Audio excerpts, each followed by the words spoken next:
It is so magnificent. Yes. Folks, it'll be closer to the big three automakers becoming the big one. Chrysler could be just days away from disappearing.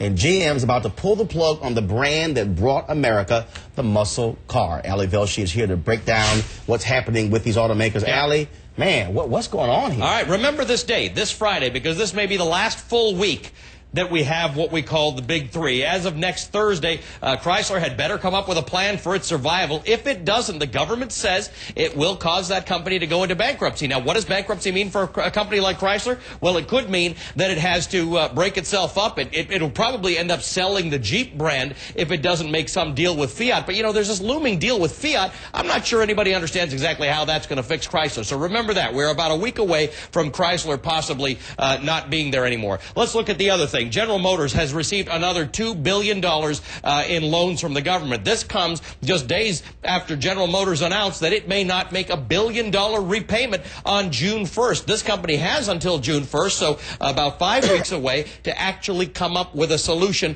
to its problem. So we got two companies here that don't look a whole lot closer to their solutions. Now, there is something that's going on with General Motors that's worth thinking about in order to try and trim down, in order to focus on what's strong. It's getting rid of what's weak.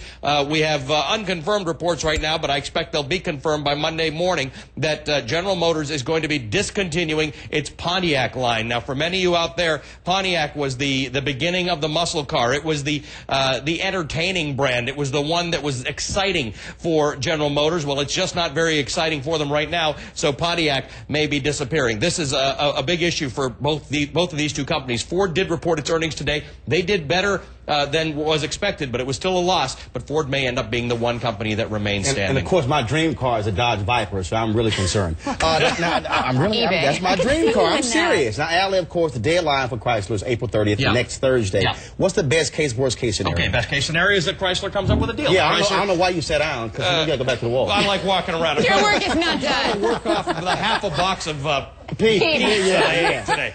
Listen, the best case scenario is that Chrysler makes some kind of a deal and continues to operate. That's the best case scenario. The worst case scenario can be actually very dangerous, and that is that Chrysler has to shut down at least part or maybe all of its operation. That affects the suppliers to the company. Those suppliers in many cases also supply other companies, including General Motors or Ford. If those companies can't get the parts that they need to continue to make their cars, those companies can start to suffer. Distribution centers get shut down, and entire communities get hurt when this happens. And there are some people in the auto industry that say the failure of any one of these companies could cause a ripple effect that could cause some 3 million people to lose their jobs, which brings us right back to square one about whether we should be continuing to do everything we can to save these auto companies. All right, you can sit down now, folks. Thank you. Let's bring in Peter Schiff, the president and chief global strategist for Euro-Pacific Capital. He's the author of The Little Book of Bull Moves in Bear Markets. Now, Peter, look at this poll.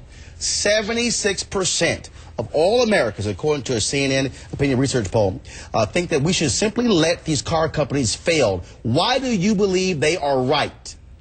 Well, you know, failure is a part of capitalism, and sometimes we have to let companies fail. You know, if the government had let Chrysler fail back in the 1970s, which they should have done, and a lot of people look back at that bailout as a success, if they had let them fail back then, I'm sure that the reemerged Chrysler would have been a much stronger company. It would not be going bankrupt today. And General Motors, if we had let Chrysler fail, that would have forced serious changes at General Motors. They would have been able, the management would have been able to get good concessions out of their labor unions. And I think General Motors would be in much better shape today and would not be on the verge of bankruptcy. Allie, it's real easy to sit here and say, well, let them fail. But the reality is you have jobs, you have communities impacted, you have people who own homes. And so this thing could have a ripple effect across the country. Peter's logic often makes sense on written pages and in classrooms, but the reality, Peter, is we've had more than 5 million people unemployed so far. And let's say somebody's right about this and some portion of those 3 million more people become unemployed. Doesn't that hurt us so much more in an economy, Peter? Is that something we can... to have 8 million people unemployed is not more damaging than not having those people unemployed? Look, I don't think we'd have more people unemployed. I think by keeping people employed at these companies, we're destroying jobs someplace else.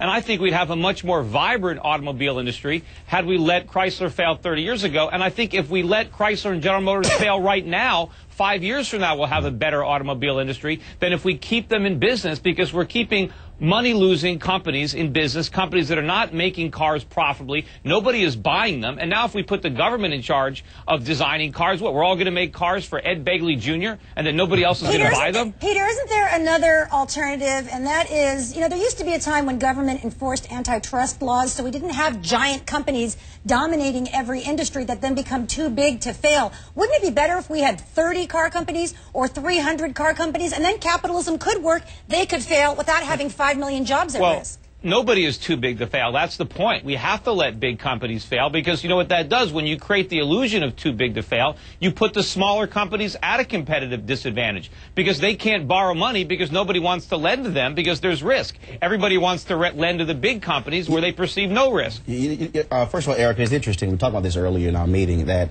there's a disconnect between people who see this story and they say, that doesn't affect me. Well, there is, because, you know, we talk about it so much that to us, we think, oh, yes, this could cause a huge ripple effect. Right. But let's think about the average American. People who are worried about their jobs, who may have lost their jobs, sitting at home, most people's biggest concern is the roof over my head, not the ripple effect. And it's interesting, there was a CNN opinion research poll done earlier this month that found 55% say it's no problem at all if the auto industry goes bankrupt. 30% it's only a minor problem. So you have 85% of respondents there who are saying, really, if these companies fail, it doesn't affect me.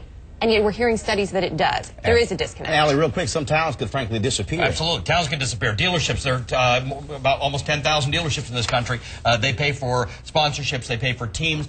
They pay for advertising in local papers. Those jobs disappear. Let's just, it's fine if you agree, Allie, like Peter does, that's okay, but let's just understand what it is. The jobs will go Peter, away. 10 seconds, 10 seconds. How many jobs is the government going to destroy by keeping Chrysler and General Motors in business? Think about that. Think about all the unforeseen damage behind the scenes. Hey, President Obama is coming up on his 100th day in office. Of course, CNN is planning a special primetime coverage next Wednesday, starting at 7 p.m. Eastern. So, while waiting for his national report card, before we go, Peter, what's your grade for how the president is handling the economy? Well, you know, I don't grade on a curve, and I don't believe in no president left behind, so I'm going to have to give him an F. Oh! I'm shocked. I'm shocked. Peter Schiff always brings it, man. He swings for the fences every time. The only reason it's not an F- is because he hasn't started a war. Oh, okay. Peter Schiff, thanks for joining us. We certainly appreciate it. Thanks a lot. Folks, it's Maverick versus Maverick, McCain versus McCain.